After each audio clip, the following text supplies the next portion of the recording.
জোরাত ঘুম থেকে ওঠে ওযু বানায়া 2 রাকাত নামাজ পড়া আল্লাহর কাছে কান্দে, আল্লাহ গো আল্লাহ, আমি তো জীবন বরবাদ করেছি, গুনাহ কইরা পাপের বোঝা মাথায় লইয়া মাবুদ আমি কাঁদতেছি, পাপের বোঝা মাথায় লইয়া মাবুদ আমি কাঁদতেছি, জাহান্নামের দিকে মাবুদ যাইতেছি, হেলায় হেলায় কাটাইলাম আল্লাহ ববের জিন্দেগি, যাই না বই যা না কইরাছি বন্দেগি, হেলায় হেলায় কাটাইলাম আল্লাহ ববের জিন্দেগি, সময় থাকেতে না কইরাছি বন্দেগি, সময় থাকেতে না কইরাছি বন্দেগি, ঠিক না? এইভাবে ঝুরাত কান্দে আমার ভাই আল্লাহর হাবিব দুজাহানের বাদশা নবী বলে রাতাইবু মিনাজ যামবি কামাল্লা সামবালা, গুনাহগার গুনাহ কইরা যখন আমার আল্লাহর কাছে তওবা করে, আল্লাহু আকবার, নবী বলেন মাসুম বাচ্চার মতো নিষ্পাপ বানায়া দেন, যখন সুবহানাল্লাহ। জোরাত যখন কান্দে আল্লাহ বলেন জোরাত জোরাত রে, আমি আল্লাহ তোর জীবনের সব গুনাহ মাফ করে দিছি, আল্লাহু আকবার। এই কুফর কোন মানুষ জানে না রে ভাই, কেউ বলতে পারে না। আল্লাহকে গোপনে ডাকলো আল্লাহ শুনে, ঠিক কিনা? শুনে নিও, আরো জোরে কন। জোরাত কিছুদিন পর জোরাত মারা গেছে, কুফায় খবর হইয়া গেছে জোরাত মরছে রে। কুফার আলেম ওলামা মুসল্লিরা সব এক হইয়া গেছে, না যেই জোরাত এত বড় নাম করা অপরাধী, যেই জোরাত এত বড় নাম করা গুনাহগার, জোরাতকে আমরা কাফন দাফন দিব না, জানাজা দিব না। কুফার মানুষগুলো সব এক হইয়া গেছে। আমার ভাই কুফাতে জোরাদের লাশ রাস্তায় পড়ে আছে, কেউ জোরাদের লাশের পাশে যায় না। ভাই গো, আল্লাহ তো জানে জোরাত তওবা করছে, কুফার কোনো মানুষ জানে না, ঠিক কিনা? লক্ষ্য করে ভাই, আল্লাহ বলেন ইন্না কারামাকুম ইনদাল্লাহি আতকাকুম, তোমাদের মধ্য থেকে আমার ওই বান্দা ওই বান্দি সবচেয়ে বড় দামি, সবচেয়ে বড় সম্মানিত, যারা আমি আল্লাহকে বেশি ভয় করে। জোরাত আল্লাহর ভয়ে কাঁদছি, ওই কুফার কোনো মানুষ জানে না। আল্লাহর কুদরত রে ভাই, উম্মতের শ্রেষ্ঠ উম্মত হযরতে আবু বকর সিদ্দিক, সবাই বলেন রাদিয়াল্লাহু আনহু। আবু বকর সিদ্দিক উম্মতের মধ্যে শ্রেষ্ঠ, জোরে কোন ঠিক কিনা? নবীর উম্মতের মাঝে সবচেয়ে বড় দামি যে উম্মত, সেই উম্মতের নাম হযরতে আবু বকর সিদ্দিক রাদিয়াল্লাহু তাআলা আনহু। তখন তিনি ছিলেন গভর্নর, খলিফাতুল মুসলিমিন। আল্লাহ পাকের হুকুমে কেন জানো গো, আবু বকর সিদ্দিক ওই দিন কুফাতে হাজির। জোরে বলেন সুবহানাল্লাহ। আনিল হামিদ। আউযু বিল্লাহি মিনাশ শাইতানির রাজীম। বিসমিল্লাহির রহমানির الرحيم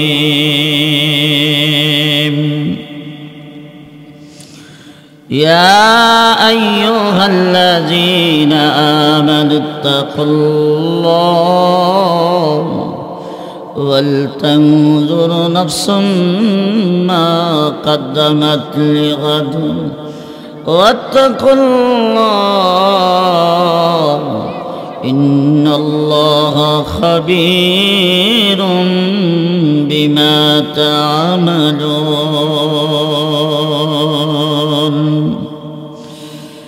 بارك الله لنا ولكم في القرآن العظيم ونفعنا وإياكم بالآيات والذكر الحكيم وقال النبي صلى الله عليه وسلم الكيس من دان نفسه وعمل لما بعد الموت والعاجز من اتبع هواها وتمنى على الله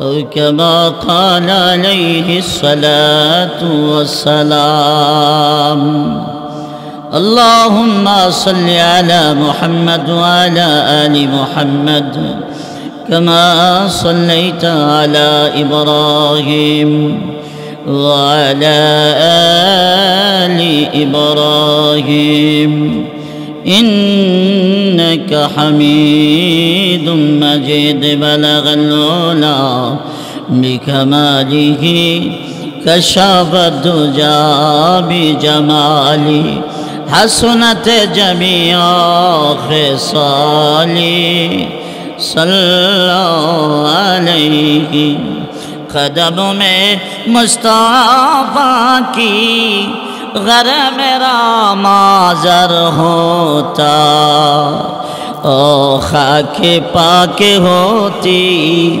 میں خاک سر ہوتا بلغ العلا بکمالہ کشف الدجى بجمالہ حسنت جميع خصالي صلى عليه الہی دکھا دے ہمیں مدینہ کیسے بستی ہے جس میں رات و دن مولا تیری رحمت برستی ہے بلغ العلا بکمالہ کشف الدجى بجمالہ حسنت جميع خصالہ صلی علیہ بد ازی غیمنات مصطفیٰ آکھے عالم یبتے یاز نور الصفا سید الکونین ختم المرسلین آخر آمد بعد فخر الاولین شدہ جودش رحمتا للعالمین مسجد و شدہ مارو یزمین حبیب خدا اشراف انبیاء کے عرش مجید شبوت متکا زبط بعد در دہا جائے گی ثنائے محمد بعد دل پذیر سوار جہانگیر ایک رب رکھ کہ بگذشت از خسر نیل روا اڑیے جاؤ رے بنگلاری ہوا اڑے جاؤ رے بنگلاری ہوا جاؤ رے اڑے مدینہ مدر سلام پوسے دیو ওই যে সোনার মদিনা লক্ষ কোটি সালাম জানাই লক্ষ কোটি সালাম জানাই নবীজির পাক রূহে শফিউল মাজনবিন যিনি হাসরের ময়দানে। আল্লাহুম্মা সাল্লি ওয়া সাল্লিম ওয়া বারিক আলাইহি। মণিপুর আটকাপাড়া বড় বাড়ির যুবকবৃন্দের উদ্যোগে কর্তৃক আয়োজিত ইসলামী মহাসম্মেলনের সম্মানিত সভাপতি পীরে কামেল আল্লামা আলহাজ হযরত মাওলানা শফিকুল ইসলাম সাহেব বারাকাল্লাহু ফি হায়াতি, সহ সভাপতি হিসাবে আছেন হযরত মাওলানা নাসরুল্লাহ নবীনগরী সাহেব বারাকাল্লাহু ফি হায়াতি, প্রধান অতিথি বিশিষ্ট ইসলামী চিন্তাবিদ মুফাসসির কোরআন, সারা বাংলার আলোড়ন সৃষ্টিকারী বক্তা হযরত মাওলানা মুফতি সাইফুল্লাহ সাদি সাহেব বারাকাল্লাহু ফি হায়াতি, দিগারে মুআজ্জাজ মুকাররম উলামায়ে কেরাম, মুরব্বিয়ানে আযম, ইজতেহাদি যুবকেরা, পর্দার অন্তরালে আছেন আবেদা সালাহ, সম্মানিত মা বোনেরা, আল্লাহ পাকের দরবারে অসংখ্য অগণিত শুকর গুজার করছি এই জন্য যে আল্লাহ তাআলা আমাদেরকে দুনিয়ার শান্তি পরকালের মুক্তির লক্ষ্যে বেহেশতে পাওয়ার আশা, জান্নাত থেকে মুক্তি, জাহান্নাম থেকে মুক্তির আশা, মহান রব্বুল আলামিনের গ্রন্থ আল কোরআন থেকে রাসূলুল্লাহ সাল্লাল্লাহু আলাইহি সাল্লামের মহাবাণী হাদিস শরীফ থেকে কিছু কথা বলার এবং শোনার জন্য যে আল্লাহ আমাদেরকে সুযোগটুকু করে দিলেন, ওই মহান মনিবের দরবারে কালিমাতুশ শুকর একবার বলি আলহামদুলিল্লাহ। প্রিয় হাজরিন, আমি আপনাদের খেদমতে সূরাতুল হাসরের 19 নম্বর আয়াতে কারিমা থেকে তিলাওয়াত করছি। রাসূলের লক্ষ লক্ষ হাদিস থেকে একখানা হাদিস আমি পাঠ করছি। আমার তিলাওয়াতকৃত আয়াত এবং হাদিস খানার সামনে রেখে কিছু কথা বলার চেষ্টা করব। আমার আল্লাহ তাআলা আয়াতের প্রথম অংশে বলেন, ইয়া আইয়ুহাল্লাযিনা আমানুত্তাকুল্লাহ, ও বিশ্বাসী বান্দাবান্দিরা আমি আল্লাহকে ভয় করো। ভয় করব আমরা কাকে? সর্ব অবস্থা কাকে ভয় করব? আল্লাহকে। প্রকাশ্যে গোপনে, দিনে রাত্রে, সর্বহালে সর্ব অবস্থায় আমরা ভয় করব কাকে? আল্লাহকে। আল্লাহকে যখন মানুষ ভয় করে, ওই মানুষটার দুইটা উপকার, একটা হলো নেক কাজের আগ্রহ বাড়ে, 2 নাম্বার গুনার কাছ থেকে ফিরে থাকা সহজ হয়। যেরকম ঠিক কিনা? গুনার কাছ থেকে ফিরে থাকা সহজ হয়। আল্লাহ বলেন, ইন্না আকরামাকুম ইনদাল্লাহি আতকাকুম, যেই মানুষগুলো আমাকে বেশি ভালোবাসে তারাই আমার কাছে বড় সম্মানিত। বলেন সুবহানাল্লাহ। তারাই আল্লাহর কাছে বড় সম্মানিত। ভাই, আমরা এই দুনিয়ার বাড়ি গাড়ি নিয়া, এই দুনিয়ার টাকা পয়সা ধন সম্পদ নিয়ে পাগল হয়ে গেছি। আল্লাহর ভয় আমাদের কলিজা থেকে দূরে সরে গেছে। জোরে কোন ঠিক কিনা? আল্লাহর ভয় কলবে জায়গা দিতে হবে রে ভাই। আল্লাহর ভয় যদি তোমার কলবে থাকে, মহান আল্লাহর কাছে তুমি দামি হতে পারবা, আল্লাহর কাছে তুমি মর্যাদাবান একজন বান্দা বান্দি হতে পারবা। জোরে কোন ঠিক কিনা? আল্লাহর ভয় যখন মানুষটার কলিজায় ঢুকে যায়, এই মানুষটা কোনোদিন গুনার কাজে লিপ্ত হয় না। জোরে কোন ঠিক কিনা? মসজিদে যখন আজান হয়, ওই মানুষটা তড়িঘড়ি করে আল্লাহর বিধান পালনের জন্য মসজিদে দৌড়াইয়া দৌড়াইয়া যা। জোরে কোন ঠিক কিনা? মাহে রমজানের রোজাগুলো রাখে ভাই। আল্লাহর ভাই যাদের কলিজায় থাকবে, ওই মানুষগুলো কোনোদিন রোজা ভাঙবে না। জোরে কোন ঠিক কিনা?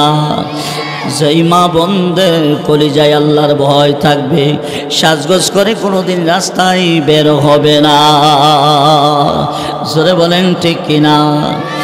আল্লাহ বলে, বান্দারে ইন্না আকরামাকুম ইনদাল্লাহি আতকাকুম, তোমাদের মধ্য থেকে ওই বান্দা ওই বান্দি হইল আমি আল্লাহর কাছে সবচেয়ে প্রিয়, যার কলিজায় আমি আল্লাহর ভয় আছে। সুবহানাল্লাহ বলেন। আমার ভাই, আল্লাহর ভয় কলিজায় থাকলে এই মানুষটাকে যে আল্লাহ কত ভালোবাসে তার একটা চিত্র আপনাদের সামনে তুলে ধরতে চাই। খলিফাতুল মুসলিমিন হযরতে আবু বকর সিদ্দিক রাদিয়াল্লাহু তাআলা আনহুর শাসন আমলে কুফার বাসিন্দা এক যুবক ছিল, কুফাতে বাস করত। এই যুবকের নাম হইল জোরাদ। এই জোরাদ এমন কোনো কাজ নাই, এমন কোনো অন্যায় নাই, এমন কোনো অপরাধ নাই যেই অপরাধ জোরাদ করে নাই। জোরে কোন নাউযুবিল্লাহ। আমার ভাই, মদ পান থেকে ধরে লইয়া যত রকমের অপরাধ আর যত রকমের গুনাহ আছে সব গুণাতেই ওই অপরাধী জোরাদ অংশগ্রহণ করত। জোরাদ হঠাৎ করে এক রাত্রিতে আল্লাহকে ভয় করে জাহান্নামের ভয়ে, আল্লাহর ভয়ে এই জোরাদ তওবা করছে। কুফার কোনো মানুষ জানে না, জানে একমাত্র আল্লাহ। জানে কে? জোরে বলেন, কে জানে? আস্তে ডাকলেও আল্লাহ শোনে, জোরে ডাকলেও আল্লাহ শোনে, ঠিক কিনা? আল্লাহর হাবিবকে আল্লাহ ডেকে বলে, বন্ধু গো, ওই যা সালাকা ইবাদি আন্নি ফাইন্নী করিব উজিবু দাওয়াতাদ দাঈ ইজা দান ফালইস্তাজিবু লি ওয়ালইউমিনু বি লাআল্লাহুম ইয়ারশুদুন। আল্লাহ বলে, হাবিব, আমার ভান্না, আমার বান্দিরা আমার সম্পর্কে যখন জানতে চাই গো, আমি কোথায় থাকি, আল্লাহ কই থাকে, যদি কেউ এই প্রশ্ন আপনাকে করে, আপনি বলবেন, আমি আল্লাহ আমার বান্দাদের অতি কাছে। সূরা সুবহানাল্লাহ। ফাইন্নী করিব। আল্লাহু আকবার। আল্লাহ পাক কি কাছে না দূরে? সবাই বলে আল্লাহ কাছে। ভাই, আমরা যখন গুনাহ করি গো, আল্লাহ কিন্তু নিজের চোখে সব দেখে, ঠিক কিনা? বান্দারে, আল্লাহ পাক 24টা ঘন্টা তোর সাথে আছে রে। তুই যে গুনাহ করস আল্লাহ সব দেখে। বান্দারে, আল্লাহ হইল আহকামুল হাকিমিন, আল্লাহ হইল বিচারক, জোরে কোন, ঠিক কিনা? তুই যে আল্লাহর সামনে গুনাহগুলো করস, আল্লাহ কিন্তু দেখে। বান্দারে, সাবধান সাবধান, কলিজার ভিতরে আল্লাহর ভয় ঢোকাইতে হবে, জোরে কোন, ঠিক কিনা? আমার ভাই, আল্লাহ বলে, বান্দা,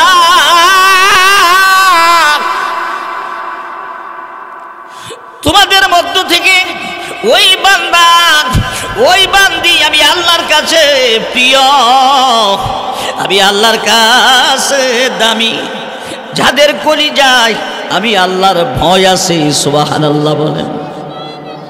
জোরাদ কুফার বড় গুনাহগার, কুফার বড় একজন অপরাধী। আমরা বাংলাদেশের এরশাদ শিকদারের মতো, আমরা বাংলাদেশের এরশাদ শিকদার তো বহু খুন করছে, হাজার হাজার, ঠিক কিনা? আমার ভাই, কুফার ওই জোরাদ এত বড় অপরাধী, এক রাত্রিতে গুনার কথা স্মরণ কইরা আল্লাহকে ডাকে, আল্লাহ, আল্লাহ গো, আল্লাহ, আমি তো গুনাহ করেছি, নফসে আম্মারার ফাঁদে পড়ে গুনাহ করছি, অপরাধ করছি গো। এই অপরাধ লইয়া যদি আমি কবরে যাই, আল্লাহ আমার উপায় নাই, আল্লাহ জীবনে আর কোনোদিন গুনাহ করব না। আমার নবী বলেন, দাম্মাতুল আসি তুতফি গাদাবার রাব্বি। অপরাধী যখন আল্লাহর কাছে কান্দে, আল্লাহ পাকের গুসা ঠান্ডা হইয়া যায়। সুবহানাল্লাহ বলেন। আরেক হাদিসে আছে রে ভাই, অপরাধী অপরাধ কইরা আল্লাহকে যখন ডাক দে রে ভাই, আল্লাহ এত খুশি হয় রে। সন্তান হারা মা 12 বছর পর্যন্ত সন্তান হারাইছে, 12 বছর পর রাতের গভীরে মায়ের দরজায় এসে সন্তান ডাক দেয়া, মা, মা। সন্তানের ডাক শুইনা ডাকে, কে রে? মা গো, আমি তোমার হারানো সন্তান। মা লাথি মেরে কম্বলটা ফেলে দিয়া দাঁড়াইয়া দরজাটা খুলে দুইটা হাত বাড়াইয়া কয় আয় রে আয়। সন্তান রে 12টি বছর মারে ফেলে দিয়া কেমনে রইলি, কেমনে থাকলি, আয় রে সন্তান আয়, মার বুকে আয়। এইভাবে মা সন্তানকে জড়াইয়া ধরিয়া খুশির কান্না কান্দে কান্দে কিনা। একটা হইল খুশির কান্না, আর একটা দুঃখের কান্না, ঠিক কিনা আমার ভাই? আল্লাহু আকবার। নবী বলেন সন্তান হারানো মা সন্তান পাইয়া যতটুকু খুশি হয়, একজন গুনাহগার বান্দা তওবা করে আল্লাহকে ডাকলি আল্লাহ এর চাইতে কোটি গুণ বেশি খুশি হয়। সুবহানাল্লাহ। জোরে কর না, আরো জোরে কর সুবহানাল্লাহ। আল্লাহ বলেন বান্দারে যত গুনাহ তুই করছ তোর জীবনে, সব গুনাহগুলো আমি আল্লাহ নেক বানায়া দিলাম। ফাউলাইকা ইউবাদদিলুল্লাহু সাইয়্যাতিহিম হাসানাত। আল্লাহু আকবার। আল্লাহ বলে বান্দারে তোমার আগে তুই যত গুনাহ করছস সব গুনাহকে আমি আল্লাহ নেক বানায়া দিলাম। জোরে কোন সুবহানাল্লাহ। লা ইলাহা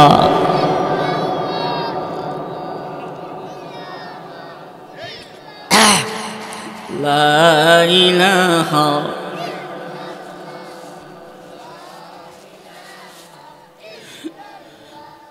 লা ইলাহা। পাহাড়েরি ঝরনা সম ঘর যাওয়াটে দেওয়ানা সবেদারি বলিরা করেছে ইনাম সাধনা। লা ইলাহা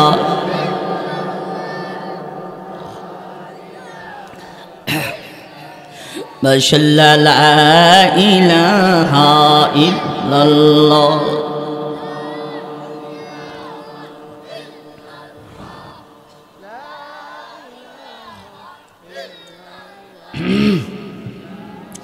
লা ইলাহা ইল্লাল্লাহু মুহাম্মাদুর রাসূলুল্লাহ সাল্লাল্লাহু আলাইহি সাল্লাম। ওই কুফার যুবকের নাম কি? জোরাদ। জোরে কণ্ঠে কিনা জোরাদ রে ভাই। ঘাটের গভীরে মানুষগুলি যখন ঘুমিয়ে যায় রে, জোরাদ ঘুম থেকে ওঠে, ওযু বানায়া 2 রাকাত নামাজ পড়া আল্লাহর কাছে কান্দে, আল্লাহ গো আল্লাহ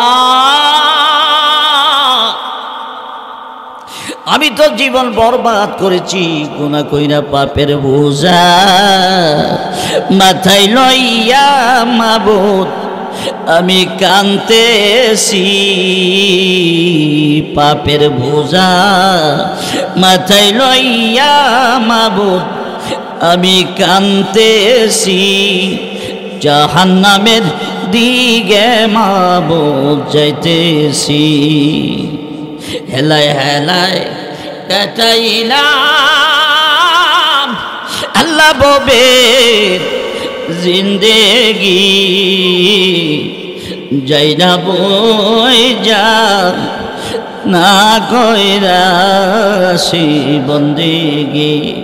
হেলায় হেলায় কাটাইলাম আল্লাহ ববের জিন্দেগি, সময় তাকেতে না কইরাছি বন্দেগি, সময় তাকেতে না কইরাছি বন্দেগি, ঠিক না? এইভাবে ঝুরাত কান্দে আমার ভাই আল্লাহর হাবিব দুজাহানের বাদশাহ নবী বলে রাতাইবু মিনাজ জামবি কামাল্লা সাম্বালা। গুনাহগার গুনাহ কইরা যখন আবার আল্লাহর কাছে তওবা করে, আল্লাহু আকবার, নবী বলেন মাসুম বাচ্চার মতো নিষ্পাপ বানায়া দেন। যখন সুবহানাল্লাহ। জোরাত যখন কান্দে আল্লাহ বলেন জোরাত, জোরাত রে আমি আল্লাহ তোর জীবনের সব গুনাহ মাফ করে দিছি। আল্লাহু আকবার। এই কুফার কোনো মানুষ জানে না রে ভাই, কেউ বলতে পারে না। আল্লাহকে গোপনে ডাকলো আল্লাহ শুনে, ঠিক কিনা? শুনে নিও, আরো জোরে কন। জোরাত কিছুদিন পর জোরাত মারা গেছে, কুফায় খবর হইয়া গেছে জোরাত মরছে রে। কুফার আলেম ওলামা মুসল্লিরা সব এক হইয়া গেছে। না, যেই জোরাত এত বড় নাম করা অপরাধী, যেই জোরাত এত বড় নাম করা গুনাহগার, জোরাতকে আমরা কাফন দাফন দিব না, জানাজা দিব না। কুফার মানুষগুলো সব এক হইয়া গেছে। আমার ভাই, কুফাতে জোরাদের লাশ রাস্তায় পড়ে আছে, কেউ জোরাদের লাশের পাশে যায় না। ভাই গো, আল্লাহ তো জানে জোরাত তওবা করছে, কুফার কোনো মানুষ জানে না, ঠিক কিনা? লক্ষ্য করে রে ভাই, আল্লাহ বলেন ইন্না কারামাকুম ইনদাল্লাহি আতকাকুম, তোমাদের মধ্য থেকে আমার ওই বান্দা ওই বান্দি সবচেয়ে বড় দামি, সবচেয়ে বড় সম্মানিত, যারা আমি আল্লাহকে বেশি ভয় করে। জোরাত আল্লাহর ভয়ে কাঁদছি, ওই কুফার কোনো মানুষ জানে না। আল্লাহর কুদরত রে ভাই, উম্মতের শ্রেষ্ঠ উম্মত হযরত আবু বকর সিদ্দিক, সবাই বলেন রাদিয়াল্লাহু আনহু। আবু বকর সিদ্দিক উম্মতের মধ্যে শ্রেষ্ঠ, জোরে কোন ঠিক কিনা?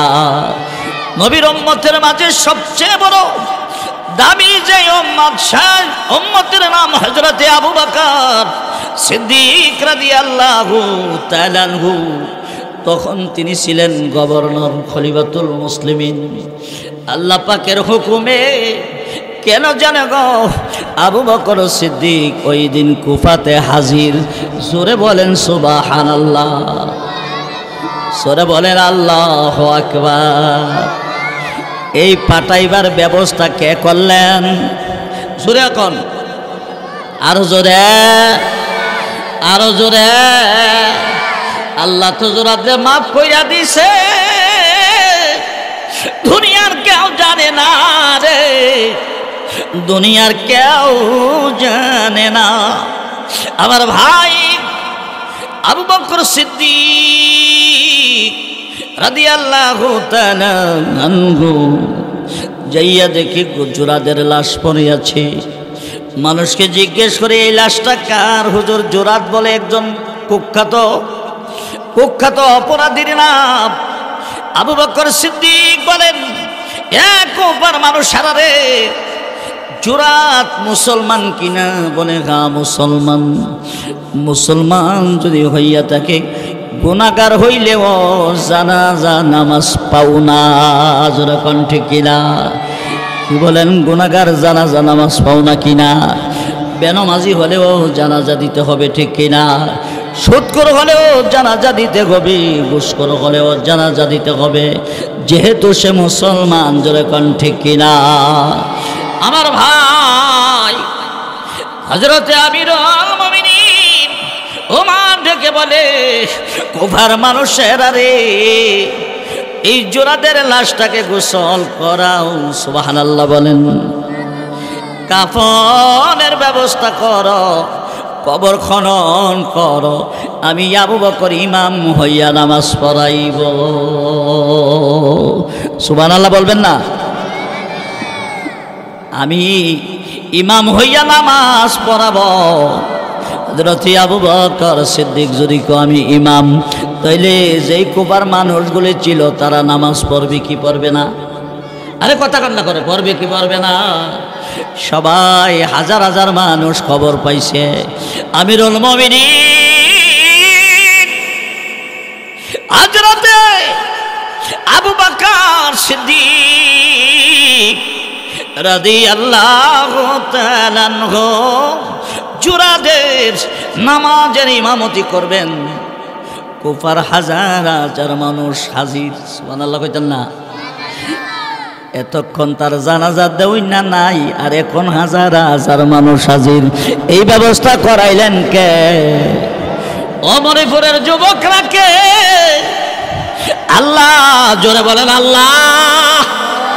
ডাক দেন আল্লাহ। ও ভাই, আল্লাহ বড় দয়ালু, আল্লাহ বড় মেহেরবান ওয়ালা। জোরে কোন ঠিক কিনা? আল্লাহু আকবার। ভাই গো, এবার হাজার হাজার মানুষ জানাজা দিয়া হযরত আবু বকর সিদ্দিক বলেন, কুফার মানুষেরা রে, আয় রে আয়, আমি লাশ লইয়া, এই জুরাদের লাশ লইয়া আমি আবু বকর জুরাদের কবরে নামব।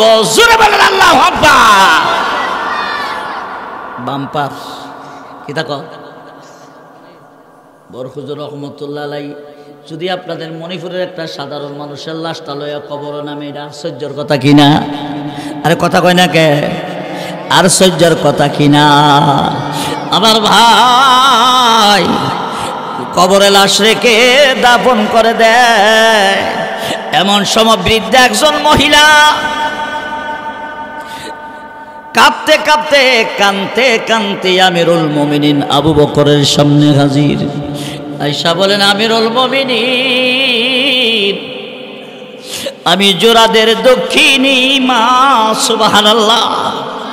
আমিরুল মুমিনিন, আমি জোরাদের দক্ষিণী মা। আমি মা হইয়া জোরাদের লাশটা এক নজর আমি দেখতে পারলাম না।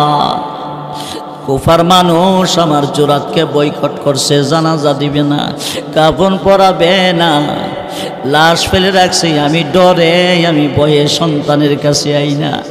যদি আমি আসি গ, না জানি কুফার মানুষ আমাকেও সমাজ থেকে বাদস্ত করে দেয়। এবার আপনি বলেন গ, আমি মা হইয়া নিজের সন্তানের লাশটা দেখতে পারলাম না, আমি বাকি জীবন কেমনে কাটাবো? ও আমিরুল মুমিনিন, দয়া করে গো, মায়া করে গো, জোরাদের লাশটা একটু দেখায়া দেন। সুবহানাল্লাহ বলেন। মা আবদার করছেন, আমিরুল মুমিনিনের পাঞ্জাবিতে ধরে খোঁজো, আপনি তো আমিরুল মুমিনিন, নবীর বড় সাহাবী, আমার নবীর শ্বশুর। আল্লাহু আকবার। দেন না গো, এবার জোরাদের লাশটা একটু দেখা দেন। আমিরুল মুমিনিন আবু বকর বলে, মা, ও মা গো, জোরাত তার তো আমরা দাফন করে ফেলেছি গো, জোরাতকে দাফন করেছি, কেমনে দেখাবো? হুজুর আপনি বললে আমি দেখতে পারবো। ওই মহিলার কান্না আমিরুল মুমিনিন হযরত আবু বকরের মায়া লেগে গেল।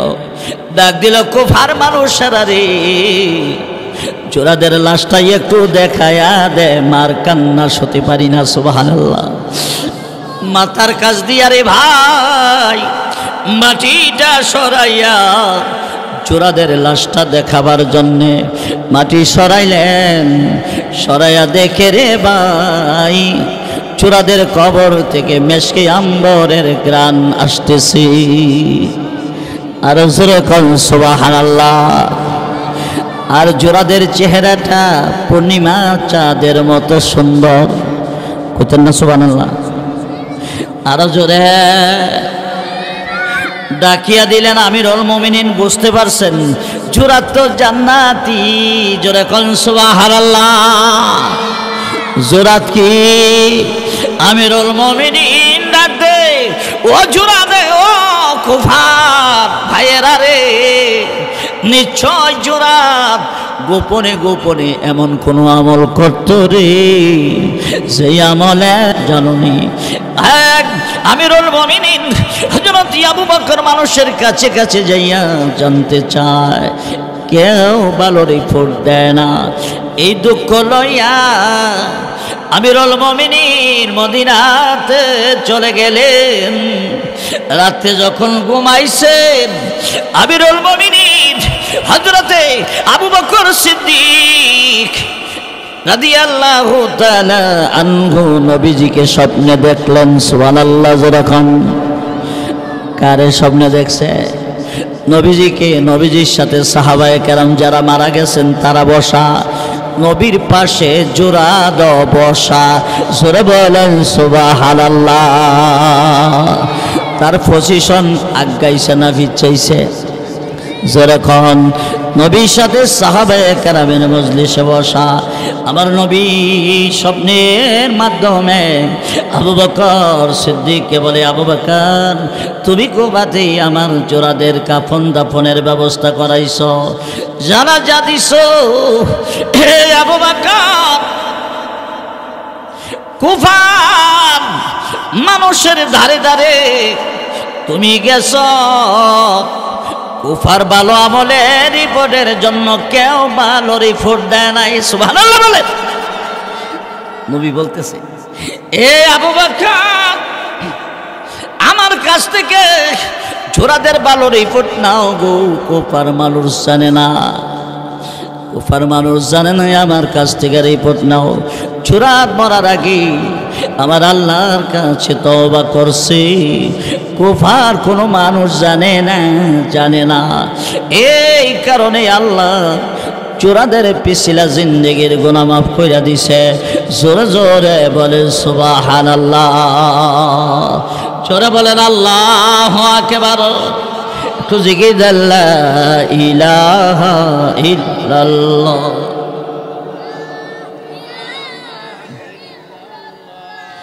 লা ইলাহা মাশাআল্লাহ, লা ইলাহা ইল্লাল্লাহ।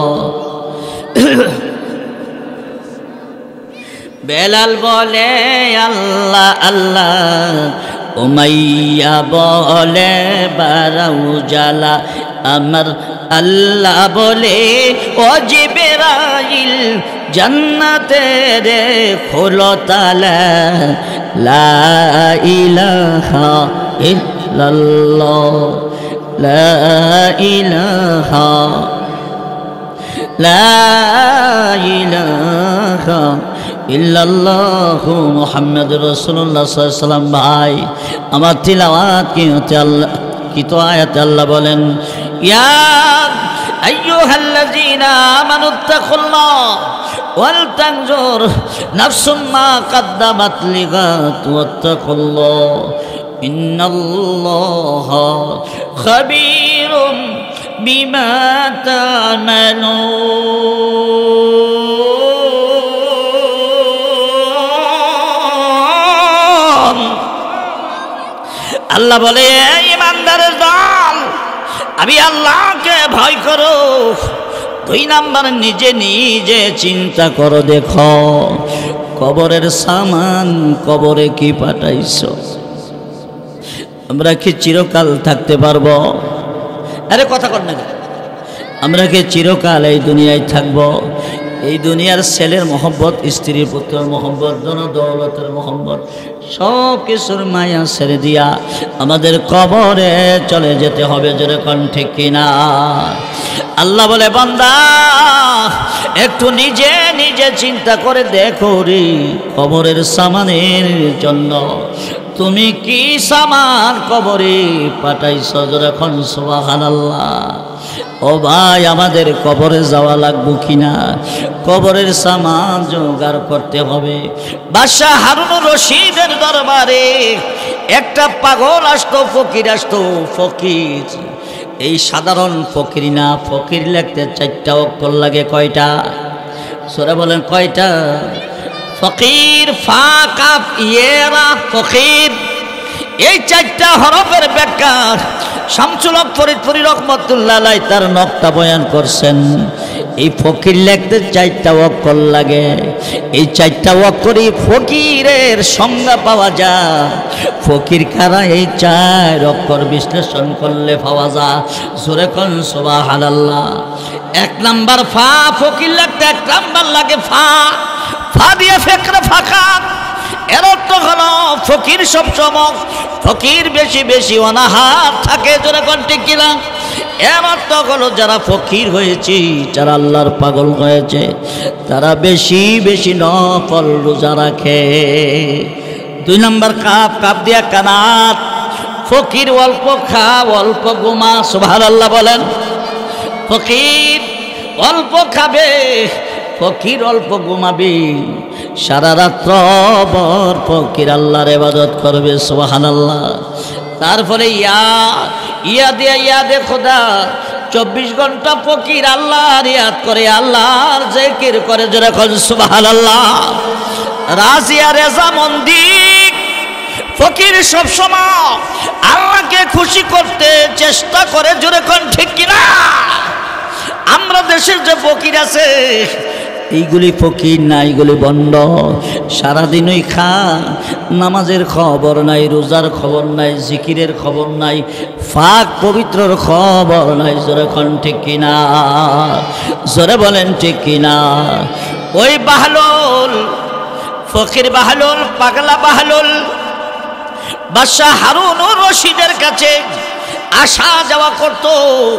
বাদশাহ হারুনুর রশিদ হইল মোগল সম্রাট ছিল, ভারত দিল্লির মোগল সম্রাট। বাদশাহ হারুনুর রশিদের কাছে আওয়া যাওয়া করত, দামি দামি নসিহত বাদশারে করতেন। বাদশাহ দেখে বলে, বাহলুল রে, সর্বদা তুই আমার কাছে আসা যাওয়া করবি, তোর কথাগুলো বড় ভালো লাগে, যখন সুবহানাল্লাহ। আমার ভাই, একদিন বাহলুল পাগলা বাদশাহ হারুনুর রশিদের কাছে আইছে।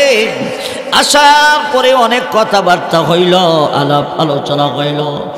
পরিশেষে বাদশাহ হারুনুর রশিদ একটা সুন্নতি লাঠি, যারে আসা বলে লাঠি, এই লাঠিটা বাহলুলকে দিয়া বলে, বাহলুল রে, এইটাই আমি তোরে হাদিয়া দিলাম রে বাহলুল, তুই একজন বেকল, তোর চাইতে বড় বেকল পাইলে লাঠিটা হাদিয়া দিয়া দিস। বাদশাহ হারুন রশিদ বাহলুলকে বলছে, বেকল কি বলছে, তোর চাইতে বড় বেকল পাইলে লাঠিটা হাদিয়া দিস। বাহলুল লাঠি লইয়া গেছে, আর ফেরত আসে না, সুবহানাল্লাহ জোরে কর। বাদশাহ হারুন রশিদ অপেক্ষায় থাকে, বাহলুল দি লাঠি লইয়া গেল রে, আর আসে না। বাদশাহ অসুস্থ হয়ে পড়েছে, ডাক্তার কবিরাজ ধরলেন, কোনো কাজ হয় না, ঔষধপত্রে কোনো কাজ হয় না, বিছনায় পড়ে গেলেন, মরে যাবে বাপ। এমন সময় হঠাৎ করে বাহলুল বাদশাহ হারুনুর রশিদের কাছে আইছে, যখন সুবহানাল্লাহ। বাদশাহ হারুন রশিদ বলে, বাহলুল রে, এতদিন ধরে আসস না, এখন আইলি, আমার তো বিদায়ের সময়। আমার কি? এবার বাদশাহ হারুন রশিদ যখন বলল, আমার বিদায়ের সময়, বাহলুল বুঝছে, বুঝাও না বুঝার বান্দইরা কয়, বাদশাহ বিদায় হইয়া কই যাইবেন? সফরে যামু। সফরে? কোন সফরে? কোন সফরে? বাহলুল রে, তোরে না বলছি তুই বেকল, তুই বুঝোস না, কোন সফরে যামু? বহু দূরের সফর। বাদশাহর এই কথা শুনে বাহলুল বলে, বাদশাহ হারুনুর রশিদ, আপনি বহু দূরের সফরে যাবেন, এই সফরের জন্য কি টাকা পয়সা বেশি কইরা লইছেননি? টাকা পয়সা বেশি কইরা লইছেননি? রাস্তায় রাস্তায় নিরাপত্তার জন্য সৈন্য সামন্ত নিয়োগ করছেননি? এবার বাদশাহ হারুন রশিদ কয়, তুই তো একটা বেকল, আমি তো ওই সফরে যাই না, আমি আখিরাতের সফরে যাই, এটা অনেক দূরের সফর। বাহলুল ডাক দেখো, বাদশাহ 3 দিনের সফরে গেলে, 15 দিনের সফরে গেলে লাখ লাখ টাকা সাথে লইছেন, এবং সাথে করে সৈন্য লইছেন যেন আপদ বিপদে না পা, ঠিক কিনা? অনেক সেনাবাহিনী লইছেন, দেহরক্ষী লইছেন, আপদ বিপদে যেন না পায়। অনেক টাকা কড়ি লইছেন, রাস্তায় যেন খরচ করতে পারেন, বিপদের সময় যখন খরচ করতে পারেন। আজকে আপনি বড় কঠিন সফরে যান, বড় দূরের সফরে যান। আমি তো বলেছি কি লইছেন আপনি? রাস্তায় রাস্তায় তো আপনার নিরাপত্তার প্রয়োজন আছে। কবর একটা স্টেশন, ঠিক কিনা? হাসরের মাঠ একটা স্টেশন। মরবেন যে এটা একটা ঘাঁটি, কঠিন ঘাঁটি, বিপদের ঘাঁটি। এখানে তো বিপদ থেকে বাঁচতে হবে, কবর একটা বিপদের ঘাঁটি, এখান থেকেও বাঁচতে হবে। হাসরের দিন একটা কঠিন ঘাঁটি, এখান থেকেও বাঁচতে হবে। ওই জায়গায় বাঁচার জন্যে আপনি কি সামান তৈরি করছেন? এটাই তো আমি জানতে চাইছি। এবার বাদশাহ চোখের পানি ছাইরা দিছে। বাহলুল ডাক দেয়া কো হারুন রশিদ, আপনি 3 দিন 4 দিন 5 দিনের সফরে গেলে লাখ লাখ টাকা লইছেন, সৈন্য সামন্ত লইছেন নিরাপত্তার জন্য। আজকে আখেরাতের লম্বা সফরে যান, আপনি কিছুই সাথে লইলেন না। আপনি বলছেন বাহলুল রে, এই লাঠিটা তুই নে, তোর চাইতে বড় ব্যাককল যদি 5 লাঠি টাকা দিয়া দিস আমি পাইছি। আপনি হইলেন আমার চাইতে বড় ব্যাককল, নেন নেন ওই লাঠি আপনারে হাদিয়া দিলাম। সরে বলেন সুবহানাল্লাহ, সরে বলেন আল্লাহু আকবার। এমনি বাদশা হারুন কান দিয়া ডাক দে, বাহলুল রে मायने समझाता तुझे बहलुल तू पागल नहीं, मायने समझाता तुझे बहलुल तू पागल नहीं, दर हकीकत तुझसे बढ़कर कोई भी आकिल नहीं। बहलुल আমি ভাবছিলাম তুই বুঝি একটা বেকল, তুই বুঝি একটা বেকুব। না না, তুই হইলি আসল বুদ্ধিমান, ঠিক কিনা? তাই আমার রাসূল আসল বুদ্ধিমানের পরিচয় দিলেন। আল কাইয়িসু মান দানা নাফসাহু ওয়া আমিলা লিমা বাদাল মাউত। নবী বলেন উম্মত রে, 2টা গুণ যাদের মধ্যে আছে তারাই হলো বুদ্ধিমান। কয়টা গুণ? 1 নম্বর মান দানা নাফসাহু, যে ব্যক্তি নিজের মনকে ধার্মিক বানাইছে, নিজের মনকে কি বানাইছে? দিনদার বানাইছে। মান দানা নাফসাহু, যে ব্যক্তি নিজের মনকে দিনদার বানাইছে, নিজের মনটারে কন্ট্রোল কইরা লাইছে, আল্লাহর নাফরমানির কাজে লাগায় না। যেই কাজ আল্লাহ করতে বলেছে সেই কাজই করে, যেই কাজ করতে নিষেধ করেছে সেই কাজ থেকে বাঁচিয়া থাকে। এটা হলো জ্ঞানী মানুষের 1 নম্বর কাম। 2 নম্বর ওয়া আমিলা লিমা বাদাল মাউত, পরকালে সামান তৈরি করে নেক আমল ছাড়ে না, নামাজ ছাড়ে না, রোজা ছাড়ে না, তিলাওয়াত ছাড়ে না, জিকির আজকার ছাড়ে না, মাদ্রাসায় দান খয়রাত ছাড়ে না, তাফসীর ওয়াজ ছাড়ে না, অর্থাৎ বেশি বেশি করে নেক আমল করে। 1 নাম্বার জ্ঞানী মানুষের 1 নাম্বার গুণ, নফসকে কন্ট্রোল করেছে, নফসকে দিনদার বানাইছে। 2 নাম্বার গুণ হলো আখিরাতে যেই সামান কাজে লাগে ওই সামান জোগাড় করে। জোরে কোন সুবহানাল্লাহ। লা ইলাহা লা ইলাহা, আর জোরে লা ইলাহা লা ইলাহা লা ইলাহা।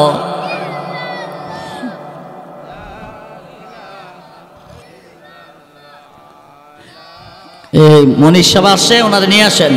লা ইলাহা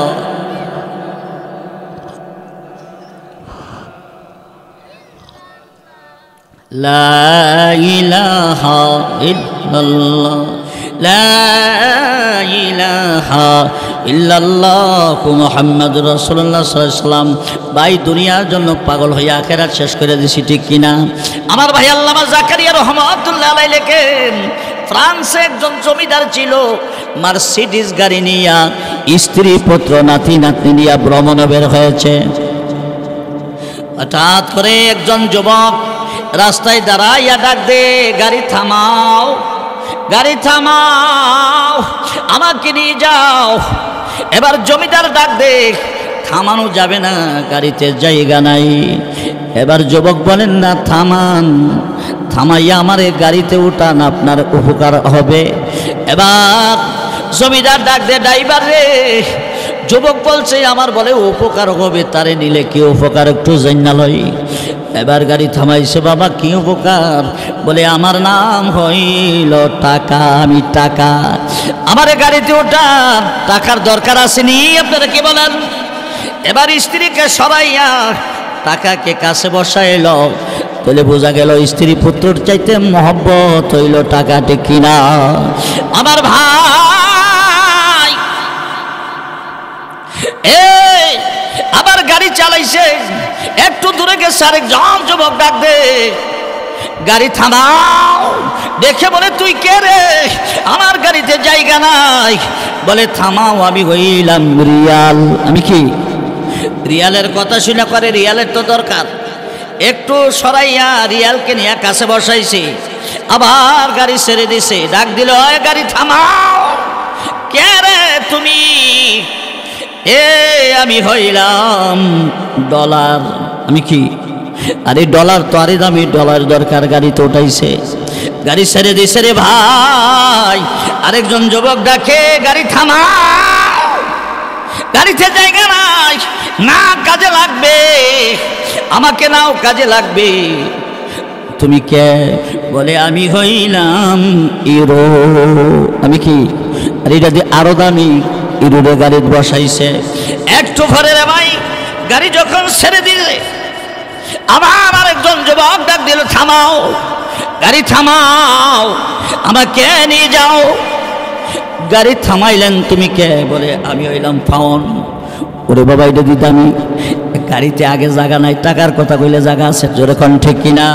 রিয়ালের কথা বললে গাড়িতে জায়গা হয়, ডলারের কথা বললে জায়গা হয়, ইউরোর কথা বললে জায়গা হয়, পাউন্ডের কথা বললে গাড়িতে জায়গা হয়। গাড়ি ছেড়ে দিল, আরেকজন যুবক ডাকে, গাড়ি থামা। কে রে তুই? আমি হইলাম দুনিয়া। সিপা সাইপা দুনিয়া রেও গাড়ি উঠাইছে ভাই। গাড়ি যখন ছেড়ে দিছে, আবার আরেকজনে ডাকে, গাড়ি থামাও। তুমি কে রে? আমি হইলাম নেকামল। আমি কি? কোন গাড়ির চাকা নাই, ও দেখেন আমি নেকামল, কাজে লাগবো। কোন এক দিয়া কি করুন? কোন এক মরার পরে কামো লাগবো, কোন সময় মরুন, এরপরে নেকামল কামো লাগবো। এটা একটা কথা হইল না, না গাড়িতে জায়গা হয় না। আমার ভাই, টাকার কথা বললে গাড়িতে জায়গা হয়, ঠিক কিনা? রিয়ালের কথা বললে গাড়িতে জায়গা হয়, ডলারের কথা বললে জায়গা হয়, ইউরোর কথা বললে জায়গা হয়, পাউন্ডের কথা বললে জায়গা হয়, দুনিয়ার কথা বললে জায়গা হয়, নেকামলের কথা বললে গাড়িতে জায়গা। কথা ঠিক না বেটি? কন্যা মণিপুরে এক বেড়ার বলে একটা দোকান বেছে, মণিপুর বাজারও দেখেন কেমনি কিনে কিনবনি। যদি কোন 5,000 টাকা মসজিদও দেন, কোনো না নেকামলের দরকার নাই। জোরে কোন ঠিক কিনা? গাড়ি সাইরা দিছে রে ভাই। একটু যখন সামনে গেছে, মালাকুল মউত আজরাইল সামনে দাঁড়াইছে। থামাও। বলে তুমি কে? কে? আমার গাড়িতে জায়গা নাই। না না গাড়ি থামান, জায়গা না হইলেও যাওয়া যাবে না। সুবহানাল্লাহ বলেন। এবার ডাক দে, তুমি কে রে? আমি হইলাম মালাকুল মউত আজরাইল। আজরাইল কে রে? আইছত রে, আপনাকে নিতে আইছি। শিক্ষা দেয়া বলে, আজরাইল আমার গাড়িতে টাকা আছে, টাকা নিয়ে যাও। রিয়াল আছে নিয়ে যাও, ডলার আছে নিয়ে যাও, ইউরো আছে নিয়ে যাও, পাউন্ড আছে নিয়ে যাও, দুনিয়া আছে নিয়ে যাও। এবার আজরাইল কোন নেকামল আসেনি, কোনা নেক নাই বলে না, তৈলে আর সারণ যেত না। সুবহানাল্লাহ জোরে খান। ও একটু ফিসে ফিসে ফেলাইছি, একটু টাইম দেন বলে 1 সেকেন্ডেরও টাইম নেই। সুবহানাল্লাহ জোরে খান। লম্বায়া হতো কাম বানাইলামু। আমার ভাই, 1 সেকেন্ডের সময় দেওয়া হবে না। জোরে খান ঠিক কিনা? আমার ভাই, এটা জ্ঞানী না রে ভাই। আমার নবী বলেছে, আল কাইয়িসু মান দানা নাফসাহু ওয়া আমিলা লিমা বাদাল মউত। ওই মানুষটা হইল জ্ঞানী, যে ব্যক্তি তার নফসকে দিনদার বানাইছে আর মরণের পরের সামান জোগাড় করছে। যেরকম সুবহানাল্লাহ। আল্লাহ তাআলা আখিরাতের সামান জোগাড় করার তৌফিক দান করুন। সবাই বলেন আমিন। আরো জোরে বলেন আমিন। আমার ভাইরা, আমি আরেক জায়গায় যেতে হবে